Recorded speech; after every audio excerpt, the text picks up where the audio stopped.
Now, what I have done, I have put everything regarding patents. I hope all of you are able to understand, right? I'm not sure how many are actually very excited about it, but I'm very hopeful that all of you are able to pick it up what patent is by this time. And on this one single slide, what I've tried to put a lot of content, right? In fact, we were also asked this specific question that what is the inventive step? Just couple of more slides, we will discuss it. Okay.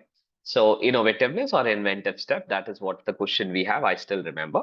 So we will quickly talk about it. Now, very quickly, I hope from the previous slide we have already understood. The first step to a patent protection is obviously an idea. Idea for what? Now, I'm not looking at the legal definitions. It's just general understanding we will try and have. And then from there, we will build upon. We'll go more technical, more legal for your better understanding. Okay, so don't worry.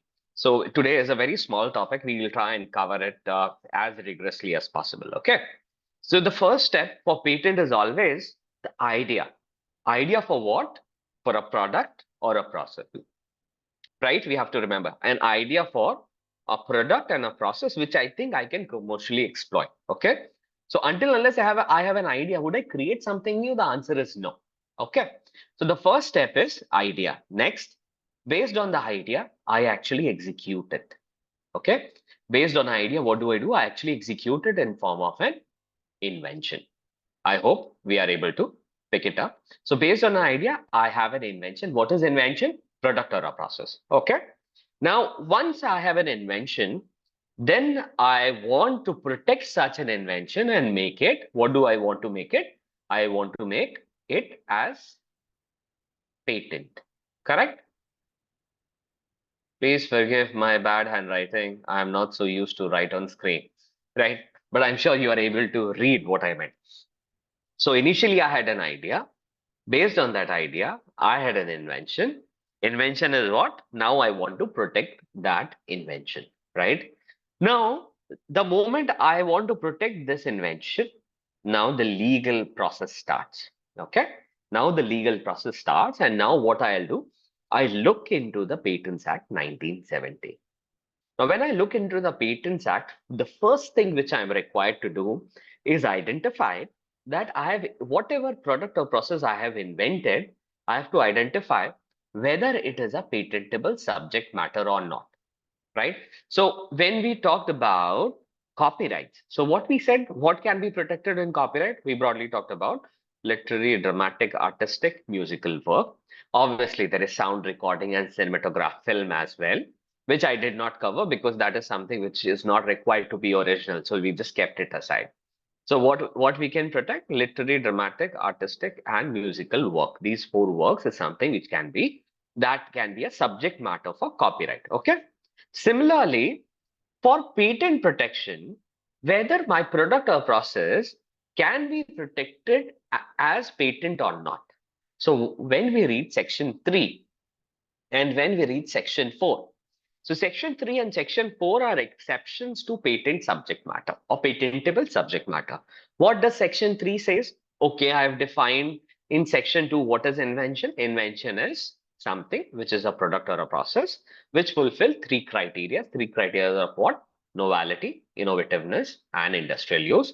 The technical terms which have been used in section 2 for invention, section 2(1)(j) is that such product and process should be new, should involve an inventive step, and should be capable of industrial use. Okay, that's what section 2(1)(j) defines a product and process to include. But section 3 says there are set of entities, a set of products and process, right, which have been defined under section 3, and they say they might be product and process, but for the purpose of the Patents Act 1970, they are not invention. Now, if something is not invention, can we grant patent protection? The answer is no, right? Because we looked at the definition of patent and what did it say? I hope you remember. Patent is what? Patent is what? Invention granted protection under the Patents Act. So if something is not an invention, it cannot be protected as patent. And section 3 tells us a set of things or for that matter, a set of items which are not invention, the big word, not invention. I hope you are able to understand. So section 3 tells us what are not invention. I'll encourage all of you while parallelly you're looking at my screen, you're listening to me. If you have Patents Act anywhere near you, or if you can open in a parallel, a web browser, please open it and go through section 3. Okay, not in great detail, just the heading of it. It would be sufficient, right? Secondly, section 4 also tells us that any invention which relates to atomic energy, any invention which relates to atomic energy will not be considered as invention for patenting. So section 20 of the Atomic Energy Act of 1962, section 20 of the Atomic Energy Act of 1962 specifically restricts that no patents or no protection will be provided for any product or process which relates to atomic energy. I hope all of us are able to understand. I hope I'm audible. A quick feedback, please. I hope I'm audible. Yes, sir. Thank you, Vanshika. If there is any error with my video or audibility, please immediately inform me. Right? So very quickly, I hope we are able to understand.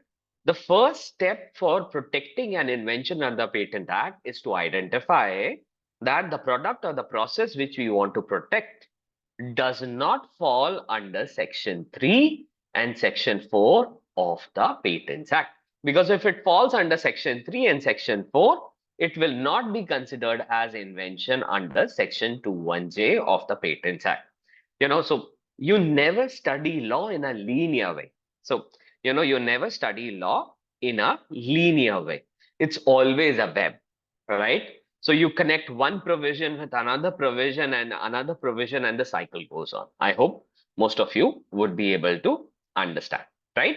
So once we are able to identify that the product or the process which we want to protect as a patent or as an invention under the Patents Act does not fall under Section 3 and Section 4, we move forward to three tests, or for that matter, three criterias of patentability.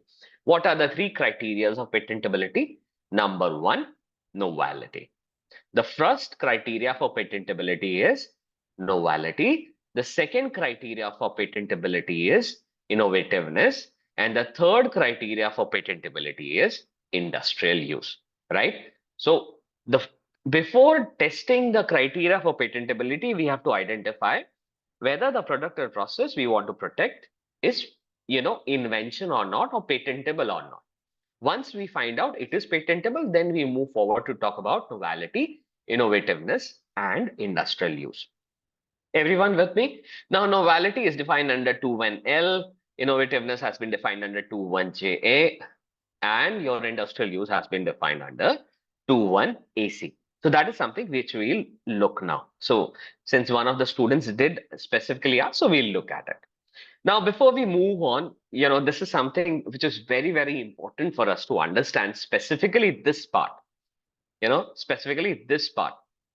I hope all those who are here with me are able to understand the relevance of this part, that you can't move beyond this step if your product or process falls under Section 3 and Section 4.